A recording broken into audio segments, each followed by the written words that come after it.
to teach you how I make my challah. So there are lots of recipes out there, and they're all pretty similar, but this one I like best because I like to use a combination of different flours. I like whole grain spelt flours or regular spelt flours and whole grain wheat flour, so I just mix the flours as I have at home at the same time, and the result is usually pretty good.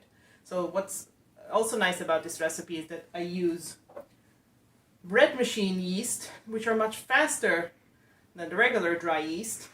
It rises faster, and then the result is ready much faster than regular challah. So this is how I do it. 3.5 cups of flour. See, there's a mix of different colors in here because I use different ones. I would put some of it in, not all of it at this point. About a third. I would add half a tablespoon of these yeast. And 2 teaspoons of sugar. Now I will add 1 cup of water, which I have checked the temperature of, and it's at between 120 and 130 degrees Fahrenheit. And that's what the box of the yeast says. That's the best temperature for this yeast to get activated.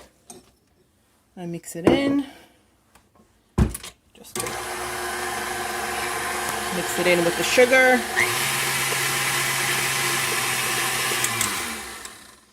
Just a little bit of a mix. If you don't have a mixer, you could do this by hand. It's not too bad. Just a little bit of help. And now I can already start going on with the rest of the ingredients. Canola oil, 1/4 cup ish.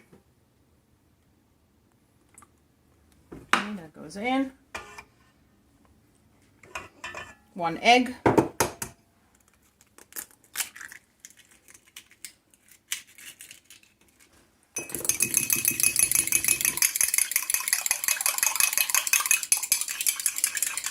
I don't even put the whole egg. I keep a little bit out because that I'm going to use for the egg wash at the end instead of just cracking another egg.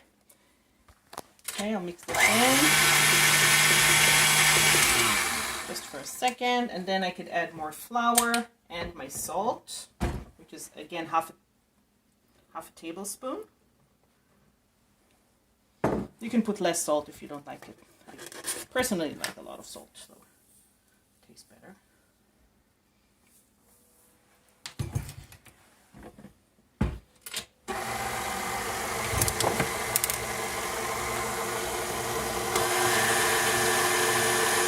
And gradually add more flour as the dough forms. So this is what it needs to look like after a few minutes of kneading. So the sides of the bowl would be clean, but the bottom would still have the dough stuck to it. So that's the right consistency of dough, that it's not too dry and not too wet.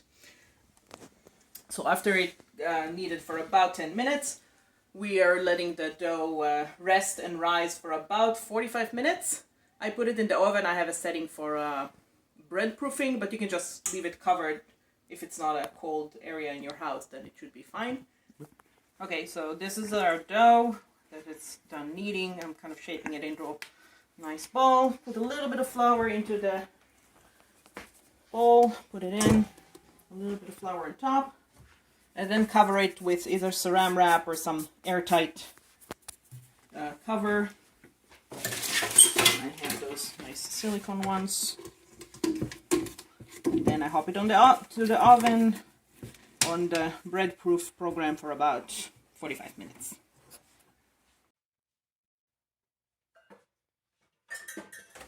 "45 minutes later, as you can see, the dough is nicely risen. Taking it out of the bowl and onto a floured pan. Just shape it up a little bit. And then I usually make 2 challahs out of this. You can make 1, of course, if you like. Just split it in half. And I'm going to show you a nice way to braid the challah that is quite quick. I call it the Z braid. It's good for small challah, like a challah bun or something. It's much faster than the regular 3 strands braid. So I just make one long strip.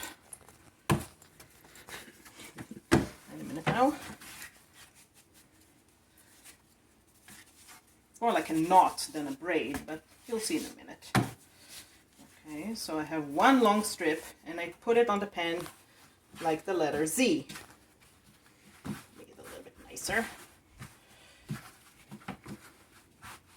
And then I take one end, put it and loop it on top, and another end and loop it under.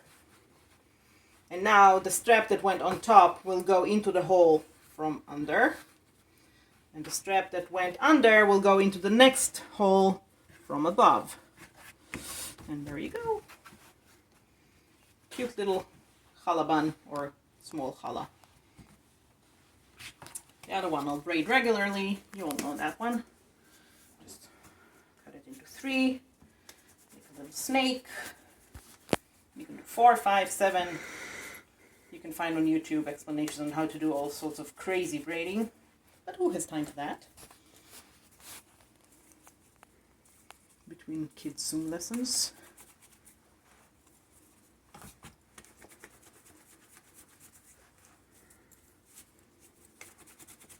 Come on, bud.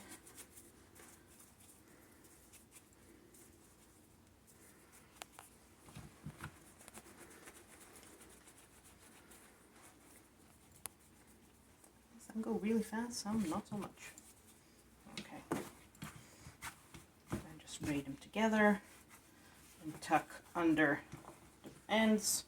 Do the other end too. Under. Voila! Now we let it rise for another half an hour or so, and then we can bake it.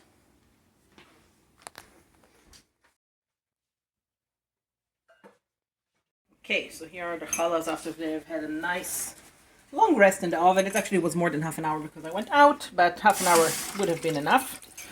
I add a little bit of water into the egg wash I saved from before, and I lightly brush them with the egg wash. I don't like to put too much because if it drips to the bottom, it makes this like weird eggy lumps that are not very nice. So I just brush the top, and then I can sprinkle sesame seeds or poppy seeds or whatever you like. Some can do even herbs or not traditional, but who cares? Some sesame.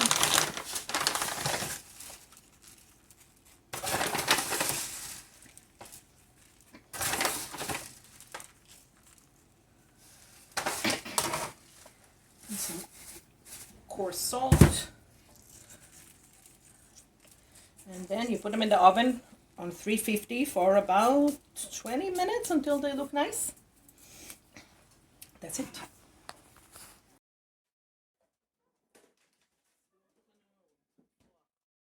Okay, and this is what it looks like when they come out of the oven.